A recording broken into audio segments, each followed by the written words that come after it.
안녕하세요. 쌈자의 리뷰 쌈자입니다. 슬기로운 의사생활 2 8화 재미있게 보셨나요? 이번 화는 토이의 히트곡 여전히 아름다운지가 밴드곡으로 나왔습니다. 그래서 오늘 8화의 주제는 여전히 아름다운지라고 생각됩니다. 지난 회차에서 도어락 비밀번호를 까먹고 충격을 받은 로사는 자신이 치매인지 의심하고 있습니다. 종수에게 전에 매일 다니던 길도 까먹었다며 건망증 증상이 꽤 오래되었음을 고백합니다. 종수가 애써 위로하지만 로사는 치매에 대한 두려움에 사로잡혀 있습니다. 결국 병원에 가서 진료를 받기로 약속하죠. 종수는 우울한 로사의 기분 전환을 위해 화제를 바꾸는데 청춘을 바쳤던 것을 다시 시작해보는 거 어떠냐고 권유합니다. 이 나이에 하고 싶은 거 다 하고 살면 남들이 욕한다며 곱게 늙고 싶다고 거절하는 로사. 그러던 며칠 후 잠자리가 불편한 로사는 침대에서 내려오다 크게 다치고 맙니다. 종수에게 전화해서 도움을 청하고 바로 응급실로 실려온 로사. 로사의 소식을 들은 정원은 놀란 마음에 급히 달려가는데요. 이어 CT를 보고 온 송화가 왔고 정원을 따로 불러 로사의 상태를 설명해 줍니다. 송화는 머리에 물이 차 있는 수두증이 의심된다고 말합니다. 주말마다 봐왔던 엄마의 상태가 그 지경이 되도록 제대로 파악하지 못해 자책하는 정원을 송화는 나이 드셨으니까 그렇다고 생각하지 어디 아프셔서 그렇다고 생각하니 라며 위로합니다. 증상에 관한 얘기를 듣고 치매가 아니라는 사실에 안심하며 눈물 흘리는 로사. 종수는 로사의 손을 꼭 잡아주면서 수두증이라는데 고맙다는 사람은 너밖에 없을 거다 라며 일침 아닌 일침을 가하죠. 치매라고 생각해 걱정 많았다던 로사의 말에 감정이 북받쳐 오르는 정원이는 응급실 한쪽 구석에서 조용히 눈물을 삼킵니다. 로사는 간병인의 정성스런 간호와 본인의 꿋꿋한 의지로 수술을 잘 받고 퇴원까지 하게 됩니다. 정원이는 퇴원하기 전날 로사를 찾아가 앞으로는 산책도 자주 다니고 운동도 시작하라고 말하며 자식들 걱정하지 말고 엄마가 이기적으로 살았으면 좋겠다고 합니다. 그 말을 들은 로사는 피아노를 다시 치겠다고 결심하고 구그즈 밴드 객원 건반으로 합류하게 되죠. 건반의 전주가 매력적인 여전히 아름다운지를 직접 연주하는 로사. 모든 배우들이 밴드곡을 직접 연주하는 것으로 알고 있는데 김혜숙 배우가 원래 건반을 잘 쳤는지 연습을 열심히 한 건지는 모르겠지만 구그즈 멤버들과 합주하며 건반을 치는 모습은 개인적으로 큰 감동이었네요. 오늘의 곡 제목처럼 여전히 아름다운 모습이었습니다. 이어서 송화의 외래진료 환자 중 3년 전에 유방암으로 치료받았던 환자는 뇌종양이 의심된다는 진단을 받았습니다.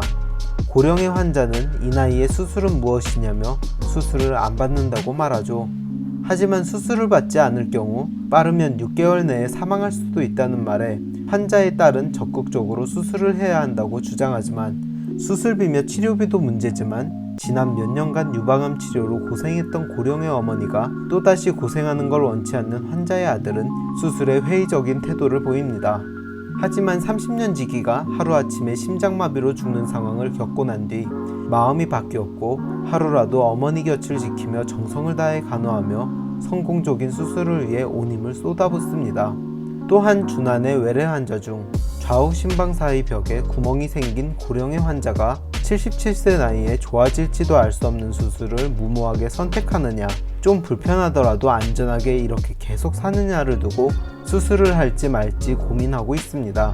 환자는 하루를 살아도 사람답게 살고 싶다며 수술에 대한 강한 의사를 내비쳤고 결국 수술에 성공해 퇴원하게 되죠.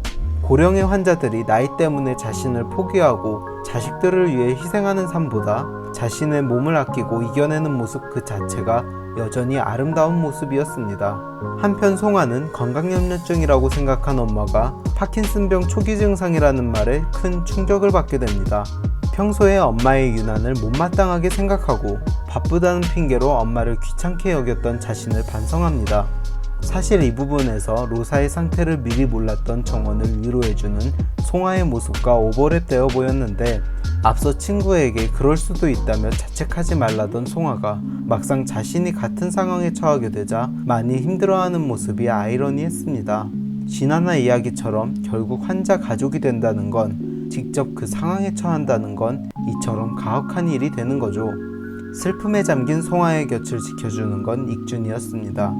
오늘은 자기 집이 아닌 엄마 집으로 간다는 송하를 차로 데려다주고 컨디션이 좋지 못한 송하를 위해 각종 민원을 대신 처리해주면서 수호천사 역할을 자처합니다. 게다가 고깃집 불판을 마음에 들어했던 송하를 위해 인터넷 사이트를 샅샅이 뒤져 가장 비슷한 불판을 찾아 선물해주는 센스까지. 온종일 저기압이었던 송하는 선물을 받고 기뻐했고 기분도 한결 나아지죠. 오늘 익송 그리고 종로 커플은 평행선을 그리는 것 같았습니다. 로사와 송하가 각각 힘들 때 곁을 지켜주고 말뿐 아니라 행동으로 직접 위로해주며 웃게 해주는 두 남자를 보면서 진정한 친구 이상의 의미를 생각하게 해줬습니다. 마지막으로 익순이는 교육자 익준이 집에 가끔씩 머물고 있습니다. 우연히 익순이의 핸드폰 메인 화면을 보게 된 익준이 표정이 의미심장한데요. 아마 익순이 메인 화면이 대놓고 준환이 사진은 아닌 것 같고 준환이와 관련된 것으로 되어 있었겠죠? 익순이도 준환이를 계속 마음에 두고 있는 것을 안 익준이는 최신 문물에 익숙하지 못한 준환을 대신해 차표를 예매해 주게 되는데 익준이가 심야 우등을 타고 오겠다던 익순이의 말을 잊었을까요? 아무래도 서로의 마음을 알고 있는 익준이가 준환이와 익순이를 같은 시각에 만날 수 있게 예매했나 봅니다.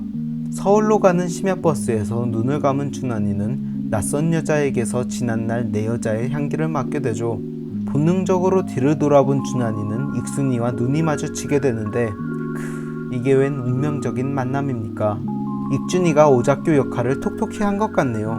창원에서 서울까지 어색하지만 설레는 두 사람의 재회는 다음 주까지 기다려야 하네요. 지난 4화 리뷰에서 익순이가 정말 다른 사람을 좋아하게 돼서 준환에게 헤어지자고 말했다고 생각해서 정말 끝이라고 생각했는데 작품 안에서 갑자기 1년이라는 시간이 흐르고 아직 서로를 잊지 못한 두 사람을 계속 보여주면서 역시 작가님이 비둘기 커플을 다시 이어주려는 것 같네요. 이왕 이렇게 된 거 두 사람 잘 됐으면 싶습니다. 오늘 리뷰는 여기까지 하도록 하겠습니다. 댓글 많이 남겨주시고 재미있게 보셨으면 좋아요와 구독 부탁드립니다. 감사합니다.